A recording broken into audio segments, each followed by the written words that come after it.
Nous vivons dans un monde que nous pouvons voir, toucher et sentir. Mais il existe un autre monde, parallèle au nôtre. C'est un monde invisible, un royaume d'esprits. Ces esprits sont réels, ils sont puissants, et ils peuvent influencer nos vies de manière profonde. Certains de ces esprits sont bienveillants, offrant conseil et protection. D'autres sont malveillants, cherchant à nuire et à détruire. Ces esprits maléfiques, ces forces obscures, invisibles, peuvent s'infiltrer dans nos vies, souvent sans qu'on s'en aperçoive. Ils exploitent nos vulnérabilités, nos peurs, nos doutes.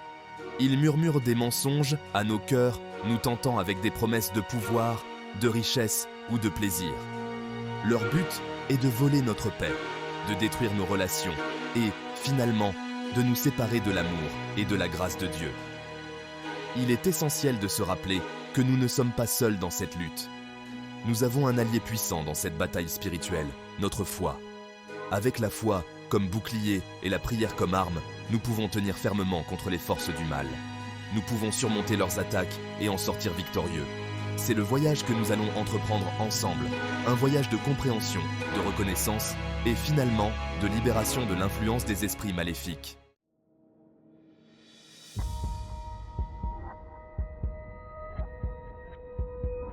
Les esprits maléfiques sont subtils. Ils annoncent rarement leur présence par des gestes grandioses ou des apparitions terrifiantes. Au lieu de cela, ils opèrent dans l'ombre, murmurant des mensonges, semant le doute et érodant lentement notre sentiment de paix et de bien-être. Ils peuvent se manifester sous la forme d'un malaise persistant, d'une sensation d'être observé ou d'une lourdeur inexplicable dans votre foyer. Vous pourriez ressentir des cauchemars, des sautes d'humeur soudaines ou des maux physiques inexpliqués. Ces esprits peuvent également influencer nos pensées et nos comportements, nous conduisant sur des chemins destructeurs. Ils peuvent alimenter les dépendances, inciter à la colère et à la rage, et semer la discorde entre les êtres chers. La clé pour lutter contre ces forces insidieuses est de reconnaître leur présence. Nous devons être vigilants, en prêtant attention aux signes et aux signaux subtils qui indiquent leur influence. Nous devons apprendre à discerner entre nos propres pensées et sentiments, et ceux qui nous sont imposés. Ce n'est pas un voyage pour les âmes sensibles. Cela demande du courage, de la détermination et une foi inébranlable dans le pouvoir du bien pour vaincre le mal. Mais les récompenses sont incommensurables. La libération de la peur, une paix qui surpasse toute compréhension et la joie de vivre dans la plénitude de l'amour et de la grâce de Dieu.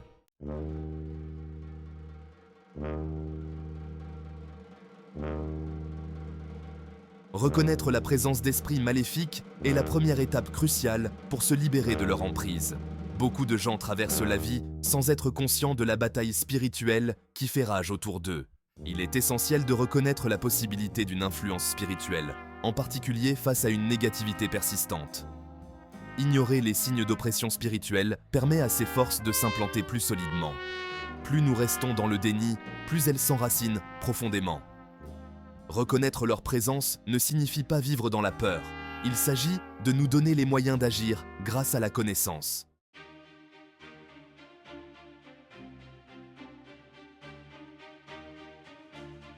Le chemin vers la libération des esprits maléfiques est un voyage de foi, de courage et de persévérance.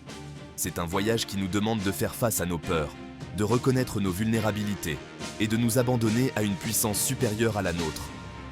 Mais c'est un voyage qui vaut la peine d'être entrepris, car il conduit à une vie de liberté, de paix et de dessein.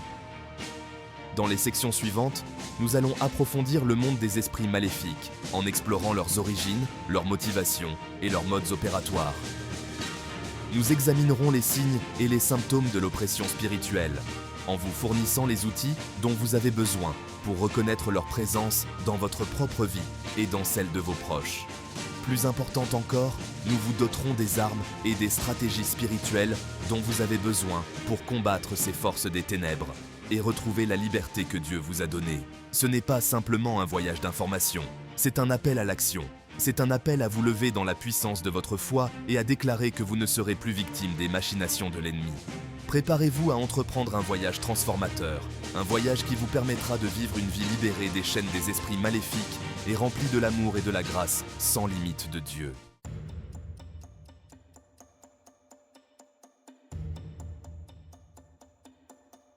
L'un des signes les plus courants d'une présence spirituelle malveillante est la survenue de phénomènes inexpliqués dans votre maison ou votre environnement. Ces événements peuvent sembler subtils au début, comme des objets qui disparaissent et réapparaissent dans des endroits étranges, ou le fait d'entendre des chuchotements et des bruits alors que vous savez que vous êtes seul. Vous pourriez observer des lumières qui scintillent, des appareils électroniques qui fonctionnent mal de manière inhabituelle, ou même des portes qui s'ouvrent et se ferment toutes seules. Bien que ces incidents puissent être considérés comme de simples coïncidences ou des illusions, leur persistance et leur nature inhabituelle peuvent constituer un signal d'alarme. Les esprits maléfiques se nourrissent de la création d'une atmosphère de peur et d'incertitude. Ils utilisent ces événements troublants pour instiller le doute et l'anxiété, sapant lentement votre sentiment de paix et de sécurité. Soyez attentifs à votre intuition. Si vous ressentez un sentiment de terreur ou de malaise accablant qui accompagne ces événements, il est crucial de ne pas l'ignorer. Ces phénomènes sont souvent les premiers signes d'une présence malveillante qui tente de se manifester, un appel à l'aide désespéré d'un esprit piégé entre les royaumes, ou même un avertissement d'un danger imminent. Prenez note de ces événements, surtout s'ils deviennent plus fréquents ou intenses.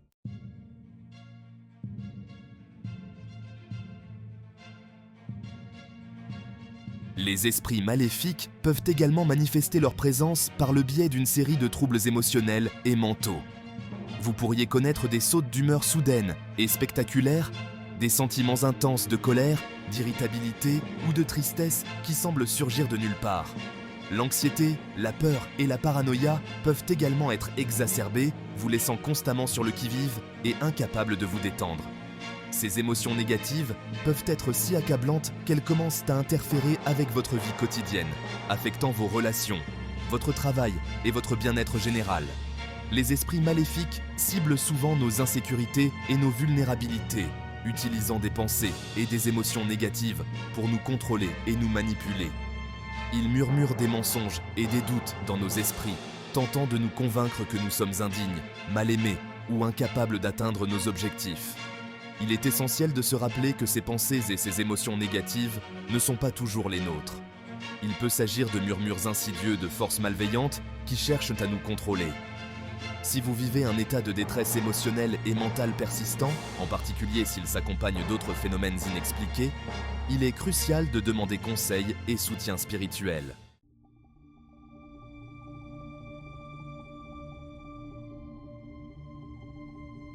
L'une des conséquences les plus déchirantes d'une présence spirituelle malveillante est son impact sur nos relations. Les esprits maléfiques se nourrissent de la discorde et de la négativité. Ils s'attaquent souvent à nos proches, semant le doute, la suspicion et le ressentiment afin de créer des conflits et des divisions au sein des familles et des amitiés. Vous pourriez vous surprendre à vous disputer plus fréquemment avec vos proches, à vous sentir incompris ou à subir une rupture de la communication. Des relations autrefois solides et aimantes peuvent soudainement devenir tendues, chargées de tensions et de négativité. Les esprits maléfiques peuvent également essayer de vous isoler de votre système de soutien, vous faisant sentir seul et vulnérable. Ils peuvent murmurer des mensonges sur vos proches, essayant de vous convaincre qu'il ne faut pas leur faire confiance ou qu'ils ne se soucient pas de vous. Si vous remarquez un changement soudain et inexpliqué dans vos relations, en particulier s'il coïncide avec d'autres expériences inhabituelles, il est important d'envisager la possibilité d'une interférence spirituelle.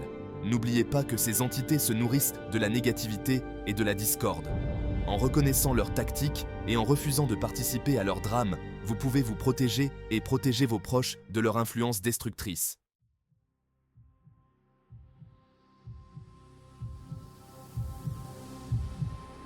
Une aversion ou une résistance marquée à tout ce qui est spirituel est un signe particulièrement révélateur d'une influence malveillante potentielle. Cette résistance peut se manifester de diverses manières.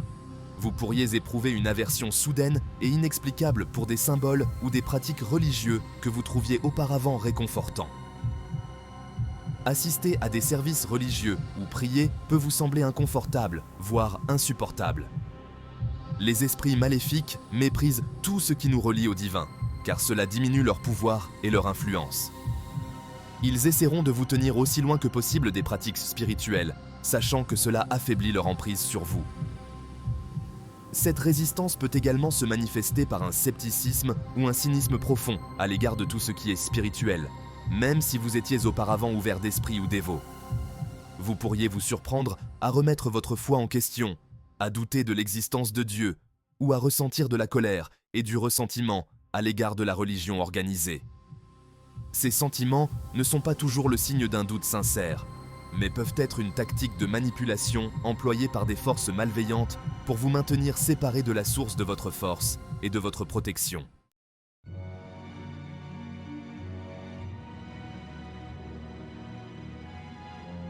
Pour comprendre les esprits maléfiques, nous devons remonter à l'aube de la création. Avant l'existence de l'humanité, Dieu a créé un royaume d'êtres de pure lumière, les anges. Ces êtres célestes étaient dotés d'une puissance et d'une intelligence immenses, servant de messagers et de gardiens de la volonté divine de Dieu. Cependant, tous les anges ne sont pas restés fidèles à leur Créateur. Poussés par l'orgueil et la soif de pouvoir, une faction d'anges, menée par Lucifer, le plus beau et le plus aimé d'entre eux, s'est rebellée contre Dieu. Cette rébellion a abouti à une bataille cosmique qui a ébranlé les fondements même du ciel. Finalement, Lucifer et ses légions ont été vaincus, chassés de la grâce éternelle de Dieu et condamnés aux abysses, un royaume de ténèbres et de désespoir. Ces anges déchus, désormais connus sous le nom de démons ou d'esprits maléfiques, errent sur la terre, cherchant à corrompre la création de Dieu et à détourner les âmes de leurs desseins divins. Ils sont animés par une haine profonde envers Dieu et tout ce qu'il représente, y compris l'humanité créée à son image.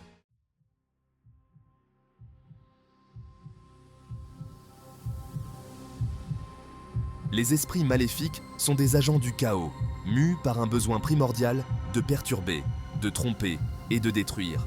Leur nature même est aux antipodes de l'ordre et de l'harmonie de Dieu, et ils se délectent à semer les graines de la discorde, de la douleur et de la souffrance partout où ils vont. Ils sont passés maîtres dans l'art de la tromperie, se faisant passer pour des anges de lumière, promettant pouvoir, richesse ou savoir, pour attirer les âmes sans méfiance dans leurs filets. Ils exploitent nos faiblesses, nos peurs, nos insécurités et nos désirs pour nous manipuler à leur guise. Leur but ultime est de nous séparer de l'amour et de la grâce de Dieu, nous enfermant dans un cycle de péché, de désespoir et de mort spirituelle. Ils ne souhaitent rien de plus que de nous voir brisés, perdus et éternellement séparés de notre Créateur. Cependant, nous devons nous rappeler que les esprits maléfiques ne sont pas tout-puissants. Ce sont des créatures déchues, liées par les limites de leur rébellion. Ils peuvent nous tenter, nous influencer, mais ils ne peuvent pas nous contrôler sans notre consentement. Nous avons le pouvoir de résister à leurs avances, de choisir la lumière de Dieu plutôt que leurs ténèbres.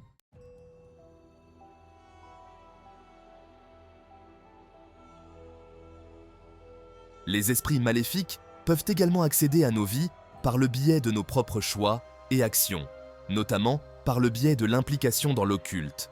Des pratiques telles que la sorcellerie, la divination, la nécromancie et l'utilisation de planches Ouija sont des invitations ouvertes à l'influence démoniaque. Ces pratiques ne sont pas de simples divertissements inoffensifs. Ce sont des portes dangereuses vers le monde spirituel, qui attirent souvent des entités malveillantes cherchant à exploiter la curiosité et la vulnérabilité humaine. Les objets associés à l'occulte, tels que les artefacts maudits, les idoles ou les talismans, peuvent également devenir des réceptacles pour l'attachement démoniaque. Ces objets sont souvent porteurs d'une énergie négative résiduelle ou sont spécifiquement conçus pour canaliser le pouvoir démoniaque, ce qui représente une menace spirituelle importante pour ceux qui les possèdent ou interagissent avec eux. S'adonner à l'occulte, même par curiosité ou avec des intentions apparemment bonnes, peut avoir de graves conséquences spirituelles. Il est essentiel de traiter ces pratiques avec la plus grande prudence et le plus grand respect pour le monde spirituel, en reconnaissant les dangers très réels qu'elles représentent.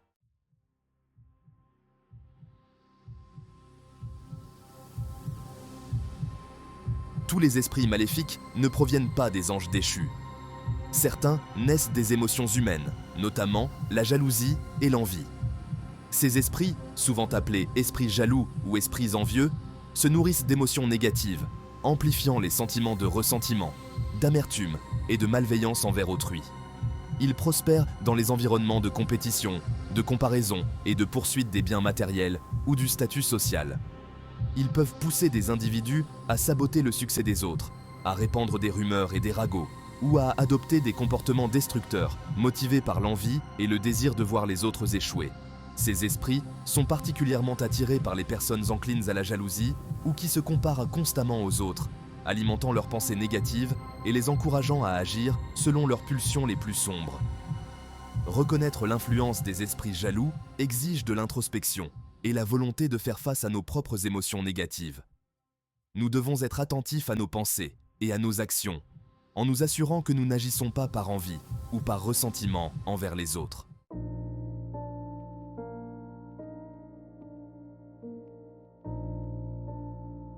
Les esprits maléfiques peuvent également s'attacher aux familles et aux lignées par le biais de malédictions ancestrales ou de traumatismes non résolus. Les malédictions ancestrales sont souvent enracinées dans les péchés de nos ancêtres, en particulier ceux qui impliquent l'idolâtrie, la sorcellerie ou des actes graves de violence et d'injustice. Ces malédictions peuvent se transmettre de génération en génération, se manifestant par des schémas de dépendance, de pauvreté, de maladie, de problèmes de santé mentale ou de problèmes relationnels. Les traumatismes non résolus, en particulier ceux qui restent non traités ou réprimés, peuvent également créer des vulnérabilités spirituelles que les esprits maléfiques peuvent exploiter. Les expériences traumatisantes, telles que les abus, la négligence, la violence ou la perte soudaine d'un être cher, peuvent laisser de profondes blessures émotionnelles, qui, si elles ne sont pas soignées, peuvent devenir des points d'entrée pour l'influence démoniaque. Ces esprits se nourrissent de l'énergie négative associée à ces traumatismes, amplifiant les sentiments de peur, de honte, de culpabilité et d'inutilité. Se libérer des malédictions ancestrales et de l'influence des traumatismes non résolus nécessite une intervention spirituelle, en recherchant la guérison et le pardon de Dieu pour les péchés du passé et en permettant à son amour de guérir les blessures du présent.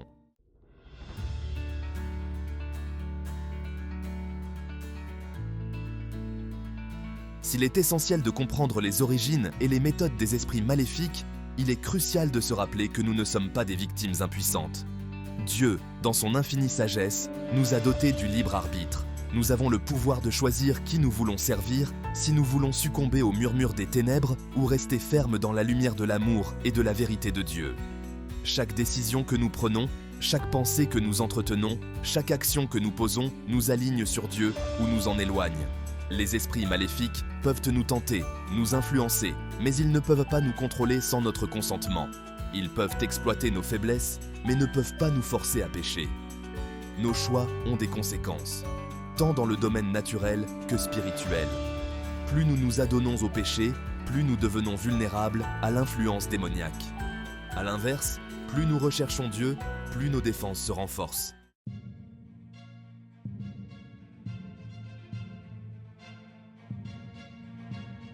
Comprendre les tactiques de l'ennemi est crucial dans toute bataille, et la guerre spirituelle ne fait pas exception. Les esprits maléfiques sont passés maîtres dans l'art de la tromperie, se déguisant souvent en quelque chose d'attrayant ou d'inoffensif pour nous attirer dans leurs pièges. Ils exploitent nos désirs, nos peurs et nos insécurités, murmurant des mensonges qui flattent notre ego ou exploitent nos vulnérabilités. Ils peuvent nous tenter avec des promesses de pouvoir, de richesse ou de savoir interdit pour finalement nous asservir par la dépendance, la cupidité ou l'orgueil. Ils peuvent exploiter nos insécurités, murmurant des mensonges sur notre inutilité, notre incapacité à être aimé ou notre échec inévitable. Ils peuvent même se faire passer pour des êtres éclairés ou des maîtres ascensionnés, offrant de faux conseils spirituels pour nous égarer du vrai chemin. En reconnaissant leurs tactiques trompeuses, nous pouvons éviter de tomber dans leurs pièges. Nous devons être vigilants, discerner le vrai du faux et tout tester par rapport à la norme immuable de la parole de Dieu.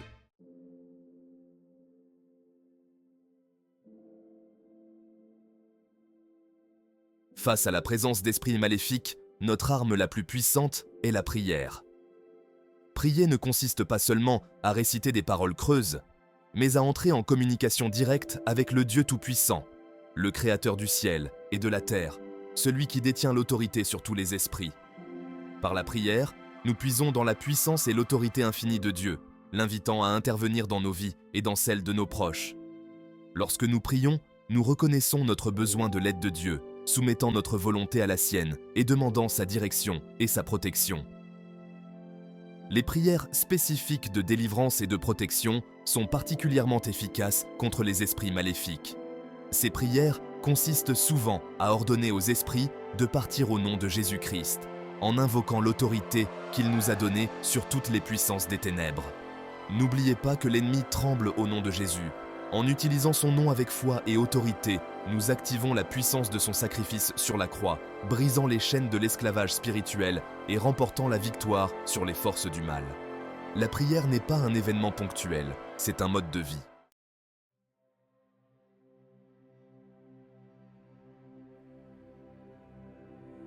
Le jeûne, souvent associé à la prière, est une autre discipline spirituelle puissante qui peut affaiblir l'emprise des esprits maléfiques. Le jeûne consiste à s'abstenir de nourriture ou de certains types d'aliments pendant une période déterminée, généralement accompagné de prières et de réflexion. Cet acte d'abnégation nous humilie devant Dieu, démontrant notre dépendance à son égard et notre volonté de nous sacrifier pour une percée spirituelle. Le jeûne affaiblit la chair, permettant à notre esprit de devenir plus fort et plus sensible aux choses de Dieu. Il nous aide à nous libérer des attachements malsains et des dépendances qui pourraient nous rendre vulnérables à l'influence démoniaque. De plus, le jeûne crée une séparation spirituelle d'avec le monde, nous permettant de nous concentrer plus intensément sur Dieu et d'entendre sa voix plus clairement. Il est essentiel d'aborder le jeûne avec sagesse et discernement, en particulier si vous avez des problèmes de santé sous-jacents. Consultez votre responsable spirituel ou votre professionnel de santé avant de vous engager dans un jeûne prolongé. N'oubliez pas que le but du jeûne n'est pas de nous punir, mais de nous rapprocher de Dieu, en recherchant sa force et ses conseils dans notre combat contre les esprits maléfiques.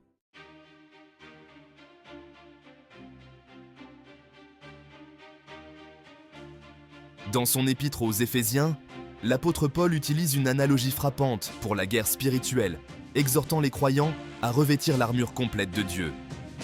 Cette armure n'est pas littérale mais spirituelle, représentant les différents aspects de notre relation avec Dieu qui nous protègent des attaques de l'ennemi. La ceinture de la vérité ceint nos reins, nous rappelant de rester fermes dans la parole de Dieu, qui est notre arme ultime contre la tromperie. La cuirasse de la justice protège notre cœur, nous gardant de la culpabilité, de la honte et de la condamnation, qui sont des armes que l'ennemi utilise souvent contre nous. Le bouclier de la foi dévie les traits enflammés du doute, de la peur et de l'anxiété que l'ennemi nous lance. Le casque du salut protège notre esprit, renouvelant nos pensées et transformant nos perspectives pour les aligner sur la vérité de Dieu. Et enfin, l'épée de l'esprit, qui est la parole de Dieu, nous équipe pour combattre offensivement les mensonges et les tromperies de l'ennemi, remportant la victoire sur ses stratagèmes.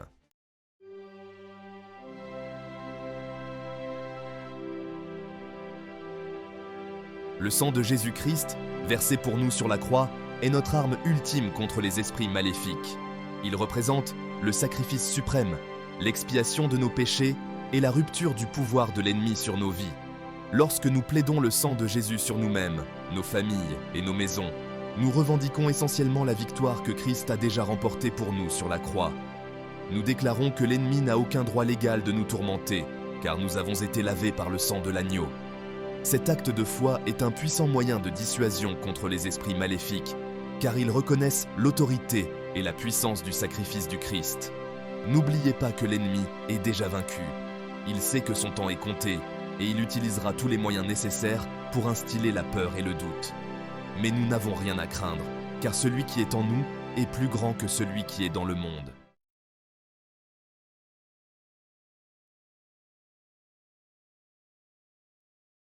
Si vous êtes aux prises avec ce que vous croyez être une oppression démoniaque, il est essentiel de demander conseil et soutien à des responsables spirituels expérimentés. Les pasteurs, les prêtres, les ministres de la délivrance ou d'autres croyants matures qui ont de l'expérience dans la guerre spirituelle peuvent fournir un soutien, des prières et des conseils précieux pour naviguer dans ces situations difficiles. Ils peuvent vous aider à discerner la nature des attaques spirituelles, vous offrir des conseils bibliques et prier avec vous pour la délivrance et la percée. N'oubliez pas que vous n'avez pas à mener cette bataille seul. Le corps du Christ est conçu pour que ses membres se soutiennent et s'élèvent mutuellement, en particulier en temps de guerre spirituelle. N'hésitez pas à demander de l'aide. Il y a des gens qui se soucient de votre bien-être et qui sont équipés pour vous accompagner dans ce cheminement vers la liberté et la guérison. N'oubliez pas que demander de l'aide n'est pas un signe de faiblesse, mais un signe de force et de sagesse.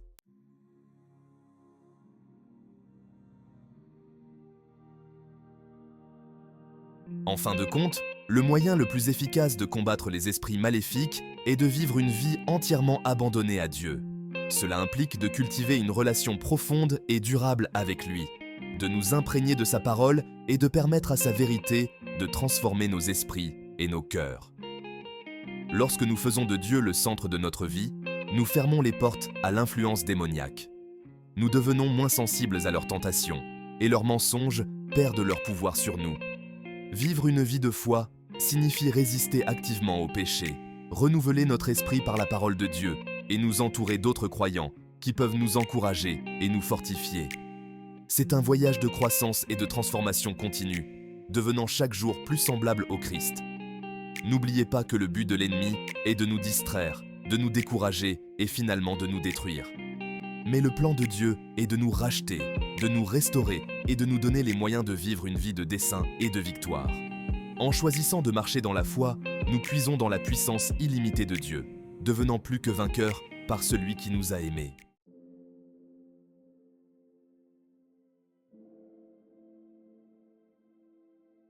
Alors que nous concluons cette exploration sur la reconnaissance et la lutte contre les esprits maléfiques, rappelons-nous les paroles de l'hymne ancien « Dieu est pour nous un rempart et un appui ». À travers chaque épreuve, chaque tentation, chaque bataille spirituelle, notre Dieu se tient ferme comme un protecteur inébranlable.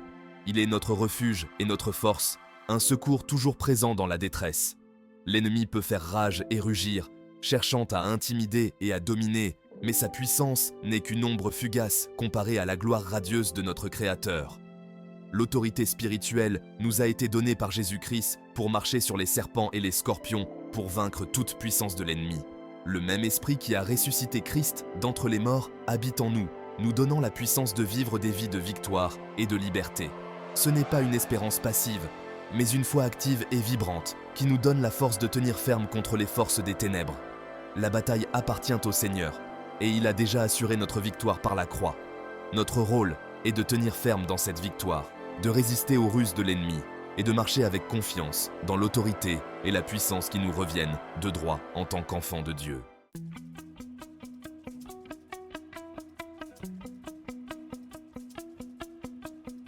En chacun de nous réside un esprit que les ténèbres ne peuvent vaincre. C'est l'essence même du souffle de Dieu en nous, une étincelle de divinité qui aspire à la justice, à la vérité et à l'amour. L'ennemi peut tenter d'éteindre cette flamme par le doute, la peur ou le désespoir, mais elle se rallumera toujours avec une intensité encore plus grande lorsque nous choisirons la foi plutôt que la peur, l'espoir plutôt que le désespoir et l'amour plutôt que la haine. Plus nous nourrissons notre relation avec Dieu par la prière, l'étude de la Bible et la communion fraternelle avec d'autres croyants, plus nos esprits deviennent forts et résistants. Nous sommes transformés de l'intérieur, nos esprits renouvelés, nos cœurs adoucis et nos esprits enhardis pour faire face à tous les défis qui se présentent à nous. Cette transformation intérieure n'est pas un événement ponctuel, mais un voyage de toute une vie fait d'abandon, de croissance et de confiance en la grâce de Dieu. C'est un processus qui consiste à se débarrasser des vieux schémas de pensée et de comportement qui nous rendent vulnérables aux ruses de l'ennemi et à adopter un nouveau mode de vie ancré dans l'amour et la vérité immuable de Dieu.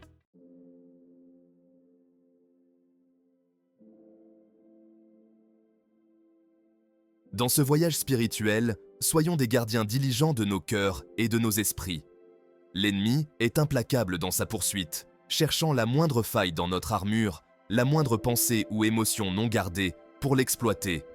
Nous devons être vigilants à garder nos cœurs de l'amertume, du ressentiment, de l'envie et de l'orgueil, ces terreaux de ténèbres qui peuvent donner à l'ennemi une emprise sur nos vies. Nous devons être attentifs aux influences que nous laissons entrer dans nos vies, que ce soit par les médias, les divertissements, les relations ou même nos propres schémas de pensée. Remplissons-nous notre esprit de la vérité de Dieu ou des mensonges du monde? Nous entourons-nous de personnes qui nous élèvent et nous rapprochent de Dieu ou de celles qui nous rabaissent et nous incitent à compromettre notre foi? Les choix que nous faisons chaque jour, même dans les petites choses, ont une portée éternelle. Choisissons avec sagesse, en gardant nos cœurs comme la source de la vie et en laissant l'amour de Dieu être notre lumière. Le chemin de la foi n'est pas fait pour les âmes sensibles. Il sera marqué par des épreuves et des combats spirituels. Il y aura des moments où nous trébucherons, où nous nous sentirons dépassés. Mais nous ne sommes pas seuls. Dieu a promis de ne jamais nous laisser. Ce voyage consiste à surmonter. À mesure que nous grandissons avec Dieu, nous servons un Dieu puissant. Nous sommes plus que vainqueurs.